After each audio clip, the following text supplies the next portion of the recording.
So what can we do? Well, some of this depends on elected leaders, and to their credit, a number of prominent Democrats have gone to El Salvador to call attention to this, which is definitely preferable to the approach that others have taken, with some anonymous House Democrats quoted as saying, should it be the big issue for Democrats? Probably not. And complaining, rather than talking about the tariff policy and the economy, we're going to go take the bait for one hairdresser, which is absolutely enraging, especially as many voters do seem to get the clear problem with deporting people without due process to a prison for life, even in red states.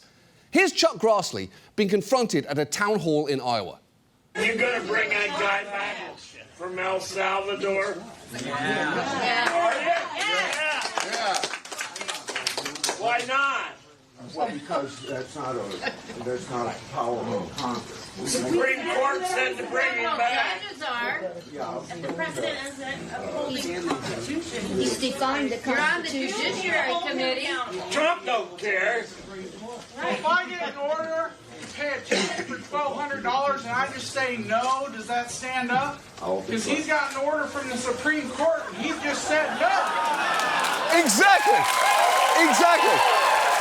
That man, who definitely owes a real $1,200 ticket, is right on the nose there. The president is clearly not following the law as he is required to. And look, if your elected officials aren't holding town halls, you can still tell them you care about this issue. Call them and say if they believe in due process, they should work to repeal the Alien Enemies Act and amend the part of Section 237 of the INA that lets Marco Rubio decide whose free speech is a threat. But in the meantime, we're going to need to help immigrants defend themselves. Remember, those in the immigration court are not guaranteed a lawyer. And if they don't have one, their chances are basically zero.